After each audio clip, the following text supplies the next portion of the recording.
विश्वाचा आदी पुरुष देवा माझ्या आश्रमापर्यंत आला अंगिरा कृतकृतार्थ झाला दे तुझा मंगलमय आशीर्वाद या अंगिरा देऊन कृतकृतार्थ. नमस्काराला आशीर्वाद, शास्त्र आधार आशीर्वाद. देवा समाधान वाटलं.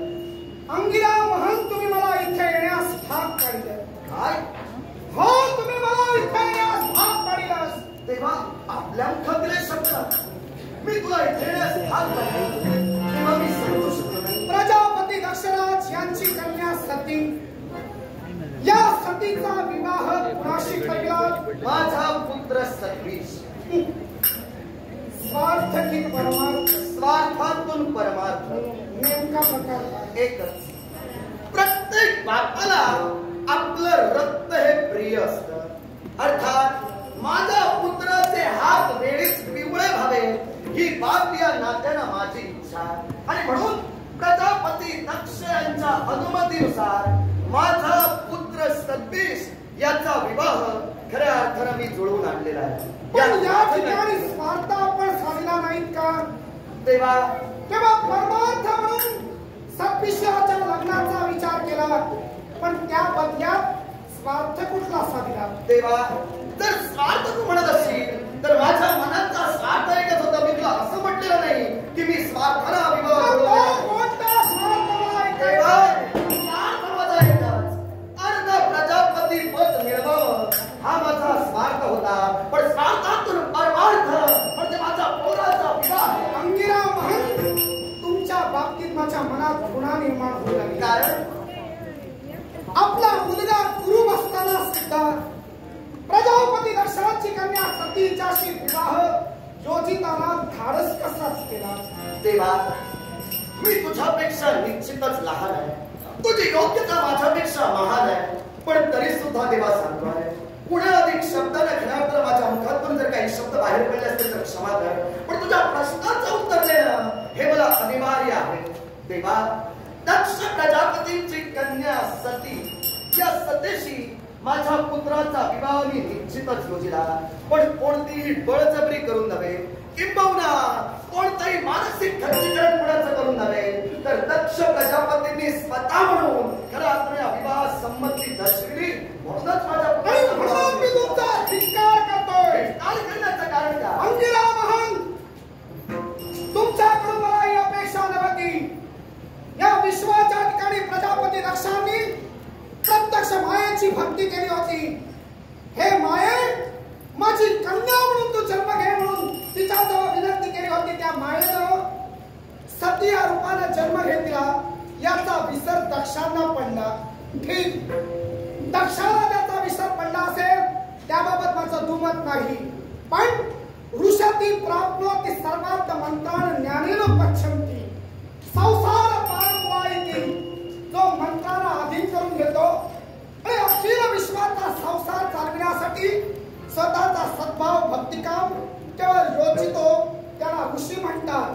मग सांगा केवळ दक्ष प्रजापतींना त्या गोष्टीचा विसर पडला, पण वेद पठन ज्या ज्ञानवंतानं केलं या वेद महर्षी या वेदमूर्तीच्या बुद्धिमत्तेला सुद्धा हे ग्रहण लागावं की तेव्हा सती ही दुसऱ्याची कुणाची होऊ शकत नाही. सती या विश्वाच्या ठिकाणी माया आहे आणि शिव आणि मायाचं नातं हे अवाढव्य आहे. हे अंगिरा महंत या ज्ञानवंत बुद्धिमान व्यक्तीला का म्हणून कळू नये? तेव्हा या विश्वात अचल अवस्थेत असणारं ब्रह्म खऱ्या अर्थानं हे ब्रह्मतत्व अंगिरा महंतानं 1 कोटी वर्ष तपसाधना करून आत्मसात करण्याचा प्रयत्न केला. आणि म्हणून जर तेव्हा तू म्हणत असशील की दक्ष प्रजापतींना खऱ्या अर्थानं विसर पडला पण माझ्या बुद्धिमत्तेला ग्रहण का लागलं? निश्चित मी तरी म्हणेन माझ्या बुद्धिमत्तेला ग्रहण लागण्याचा इथं प्रश्नच उद्भवत नाही. याच्या मुळाशी असणारं कारण दक्ष प्रजापती हा देवतातीलच एक घटक आहे. दक्ष प्रजापती हा ब्रह्मदेवांचा पुत्र आहे. मग या दक्ष प्रजापतीला ही सती कोण आहे याचा विसर पडला म्हणजे देवायात माझी की तुझी हार? माझी हार कोणत्या स्थित्यंतरानं? एकाच स्थित्यंतरानं. माझी हार कोणत्या स्थित्यंतरानं? जर तू म्हणत असशील सती आणि तू हे नातं जर युगायुगांतराचं आहे, सती देवा तुझ्या जर तू म्हणत असशील तर या तुझी हार आहे कशी ती आहे, कारण नियती या विश्वात एक स्त्री आहे. या विश्वात नियती जे घडते त्यावर देवादिकांनाही मात करता येत नाही. मग खऱ्या अर्थानं नियतीचा फेरा हा माझ्या सत्तीसाकडे वळत असेल आणि सत्तीचा विवाह माझ्या सत्तीसाची होत असेल तर बाप या नंतर मी पुढे सरसावलो तेव्हा मी विवाह घडवून आणेन तो सती आणि सत्तीसाचा होत नाही. यात माझा दोष नाही, तेव्हा ही तुझी तुम्ही द्रोह कुणाशी करता त्याचा विसर पडला. प्रत्यक्ष या रुद्र देवतेचा तुम्ही विरोध दर्शवितात.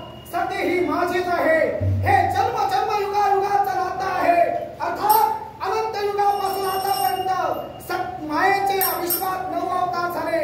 9ही अवतारात हा शिव वेगवेगळ्या रूपानं तिच्याशी पती म्हणून वावरला. मग याही अवतारात तिचा पती बनण्याचा अधिकार मला पोचतोय. देवा नकळत तुझ्या मुखातून शब्द बाहेर पडले, तुम्ही द्रोही ठरणार. मग देवा जर मला द्रोही या शब्दाला तू भिडवत असशील तर मला या शब्दांचं स्पष्टीकरण हवं आहे. अंगिरा महंत असं काय केलं म्हणून अंगिरा महंत तुझ्या नजरेत तेव्हा दोषी ठरला. मी एक बाप आहे. बापाचं कार्यच पुत्राबाबत किती पेटून उठतं हे बाप झाल्याशिवाय कळत नाही. माझा पोर या विश्वात कुरूप आहे तरी सुद्धा माझ्या पोराचा विवाह तक्ष प्रजापती खऱ्या अर्थानं आनंदाने जर जुळून देत असेल तर तेव्हा तुझं काय बिघडतं? प्रजापतीने केवळ तुम्हाला आपली कन्या देतोय आपल्या मुलाला आणि तुम्ही तुमच्या मुलाचे हात पिवळे होण्याचा विचार करता. तर मग जी सती माया आहे तिचे युगायुगात हात पिवळे माझ्यासाठी आहेत, माझे पिवळे तिच्या हातसाठी आहेत. मग हात पिवळे बदलण्याचा अधिकार तुमच्या मुलाशी लग्न लावण्याचा कुणी तुम्हाला तुमचा हा द्रोह नव्हे, शिवाशी प्रतारणा नव्हे. युगायुगात जर तुझे हात तिच्या बरोबर पिवळे झाले तर यावेळी अडथळे का आले? अडथळे आले याचा अर्थ या युगात सत्तीसाची तिचा विवाह असेल. अर्थ तुम्ही निर्माण करता. कारण यापूर्वी सुद्धा तुम्हीच नव्हे तर तुमच्या मुलानं सुद्धा बरेच अडथळे देव कार्यात आणले. बृहस्पती अर्थात देवदत्त गुरु म्हणून पद ज्यांना मिळालं हे बृहस्पती आपले कोण? माझा पुत्र ना. मग ज्या बृहस्पतींना विरोध केवळ देवतत्वाचा नसून राक्षस तत्वाचा होता. पण जेव्हा राक्षस आपल्या गुरु सोबत योग्य तऱ्हेने विद्याभ्यासात पारंगत करत होते तेव्हा विद्या शिकविणारे गुरु कोण त्यांचे? शुक्राचार्य महान. मग शुक्राचार्य महान जेव्हा राक्षसांना विद्या देत होते तेव्हा आपले पुत्र बृहस्पती महान हे शुक्राचार्यांच्या रूपानं राक्षसांपर्यंत पोहोचले होते. आणि जेवढे दिवस शुक्राचार्य महंत गैरहजर होते तेवढे दिवस तुमचा पुत्र बृहस्पतींनी त्यांना ज्ञानदान केलं. ते सुद्धा उलट ज्ञानदान का म्हणून केलं? म्हणजे देवतत्वासोबत प्रतारणा त्यांना ज्ञान देऊन तुमचा मुलगा करत होता की नाही? देवा म्हणूनच जर अंगिरा ऋषीला तू देवद्रोही म्हणत असेल, माझा बाबतीत द्रोह तसा द्रोह देवतत्वाशी. देवा यात माझा पुत्रही द्रोही नाही आणि अंगिराही द्रोही नाही. याच्या मुळाशी असणारं कारण दानवांना उलटी विद्या शुक्राचार्यांच्या रूपात माझ्या पुत्रानं बृहस्पतीनं दिली. कुणाची बाजू सक्षम करण्यासाठी दिली? आता देणाऱ्याला माहित आणि देणाऱ्याच्या बापाला माहित. आता बापाला माहित आहे, बाप उत्तर देतोय. तेव्हा माझ्या पुत्रानं म्हणजे बृहस्पतीनं शुक्राचार्याचं रूप घेतलं आणि शुक्राचार्यांच्या रूपात दानवांना उलटी विद्या शिकवली. ती खऱ्या अर्थानं देवतत्वाचा स्वाभिमान बाळगूनच दिली. कारण दानवांनी कित्येक वेळा देवतांवर आक्रमण केली. आपल्या मनातील वैमनस्य या वैमनस्याची जाण ठेवून या दानवांमुळे खऱ्या अर्थानं देवतांना वेळोवेळी अपाय होत होता. आणि म्हणूनच देवतांचा गुरु या नात्यानं माझ्या पुत्रानं देवतांचा स्वाभिमान राखण्यासाठी खऱ्या अर्थानं दानवांपर्यंत गेला आणि उलटी विद्या शिकली. वास्तविक देवतांना माझा पुत्र बृहस्पतीचा अभिमान हवा होता. कारण हे धाडस देवतांसाठी माझ्या पुत्रानं केलं. तेव्हा माझी एक शंका आहे, वाईट वाटून घेऊ नकोस. तर शंकरावती शंकर हा सगळ्यांच्या शंकेचं निरसन करण्यासाठी शंकर आहे. मग देवा साऱ्यांच्या शंकेचं निराकरण करणारा जर तू आहेस तर माझ्या शंकेचं निराकरण तू करायला हवंस. तेव्हा मला सांग या विश्वाच्या पाठीवर देवतांचा गुरु कोण होणार? खऱ्या अर्थानं यावर देवसभेत प्रश्नोत्तराची म्हणजे ज्ञान प्रदर्शनाची शर्यत स्पर्धा ठेवली गेली. तेव्हा माझा पुत्र बृहस्पती यानं खऱ्या अर्थानं ती शर्यत ती स्पर्धा जिंकली. खऱ्या अर्थानं हा उशनाच्या शुक्राचार्याचा देवा तू सांगतोय. हा शुक्राचार्य सुद्धा त्या सभेत सहभागी होण्यास इच्छुक होता. त्याची इच्छा होती की देवतांचं गुरुपद आपण खऱ्या अर्थानं भूषवावं. पण हे देवतांचं गुरुपद त्याच्यापर्यंत न आता न येता माझ्या पुत्राकडे म्हणजे बृहस्पतीकडे आलं. हे तर बरोबर. मग हा उशना ज्याच्या बाबतीत तू सांगतोय या उशनानं आजपर्यंत देवतांना विरोधी भूमिकेत पाहिलं. त्याचा स्वाभिमान तुला हवा होता की माझ्या पुत्राचा तुला हवा होता? पण जेव्हा बृहस्पतींना गुरुपद मिळालं तेव्हा शुक्राचार्य सुद्धा गुरुपदाच्या स्पर्धेत होते की नाही? तेव्हा जेव्हा गुरुपद मिळालं तेव्हा उशना ऋषी त्या स्पर्धेत होते की नाही? जेव्हा गुरुपद घरात गुरुपदासाठी माझ्या बृहस्पतीनं आपल्या ज्ञानाचं प्रकटीकरण केलं तोपर्यंत हा उशना हा शुक्राचार्य त्या सभेत पोचता झाला नव्हता. देवगुरुची नियुक्ती झाली त्यानंतर माझा पुत्र सोन्याची पुराण घेऊन नवी खऱ्या अर्थानं आसनावर आरूढ झाला. त्यानंतर हा मग ज्या अर्थी केवळ उशना तिथं पोहोचण्यासाठी उशीर झाला त्याला जबाबदार कोण? मी तुझा जबाबदार. मग कोण जबाबदार? जबाबदार इंद्रदेव आहे. इंद्रदेव कसे काय? इंद्रदेव कसे म्हणते? इंद्रदेवतांनी आपली कन्या जयंती हिला त्याच्या मार्गात पाठवलं होतं. मग तो आपल्या कर्तव्यापासून अनभिन्न होऊन त्या जयंतीकडे राहिला. त्या माझा दोष जयंतीच्या मोहजाळ्यात कुणाला अडकविलं? जयंतीच्या मोहजाळ्यात शुक्राचार्याला उशनाला कुणी अडकविलं? इंद्रदेवाने. हातात इंद्रदेवांना विचारा इंद्रदेवांना जर का अडकविलं तर मग इंद्रदेव आपल्या बृहस्पतीसोबत नातं कसं काय जुळवितात? मग हा दोष जर इंद्रदेवांचा होता आणि यामुळे इंद्रदेव दोषी ठरवितात. मग यापूर्वी आपली पत्नी म्हणजे स्मृती जी गर्भवती होती आणि गर्भवती असताना याच इंद्रदेवांनी एका व्याघ्राच्या रूपानं तिच्या गर्भावर मार केला. तेव्हा त्याच गर्भात असणाऱ्या तुमचा मुलगा सतीश ज्याच्या चेहऱ्यावर ओळखणे आले, चेहरा काळ बांधला गेला, चेहरा डागाळला गेला. मग ते इंद्रदेव तेव्हा दोषी नव्हते? तेव्हा इंद्रदेव दोषी दाखवतात. तेव्हा इंद्रदेव दोषी कधी कधी झाले आणि इंद्रदेव दोषी कधी कधी नव्हते. याच्याशी माझा संबंध तेव्हा तू मला द्रोही म्हटलं.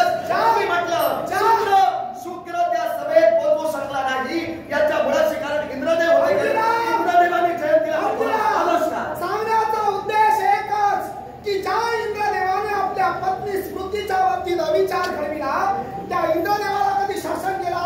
इंद्रदेव त्या बाबतीत माझा दोषी आहे. मी देवतांचा दोषी नव्हे. मी देवतांचा द्रोही नव्हे. इंद्रदेवाला शासन आपण करू शकला नाही पण त्याच इंद्रदेवाचा दोष मात्र सहजरित्या शुक्र अर्थात उशना आणि बृहस्पतीच्या स्पर्धेत मात्र दाखविला. म्हणूनच मी बघा बोट ठेवलं. तुम्हीच नव्हे तर देव तुम्ही देवांच्या विरोधात देवद्रोही काम करतात ते तुम्ही देवद्रोहीच आहात. मी देवद्रोही कधी नव्हे. मी आजपर्यंत झटलोय त्या सृष्टीच्या कल्याणार्थ झटलोय. या सृष्टी ज्ञानार्थ पवित्र सोबत जुळविलेला नाता आज तोडा. केव्हाही शब्द नाही. दिलेला शब्द माघारी घ्या. सतीचं आणि माझं नातं विश्व निरंतराचं आहे आणि जर का ते नातं बदलविण्याचा जर का आमच्याला आपण प्रयत्न केला असा तर या रुद्राच्या कोपाला बळी पडायला तू जोपासत असेल तर बाप या नात्याला बापाला पुत्रावर काय निर्माण करायला हवं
सतीशी विवाह होईल तो माझ्या संगीताला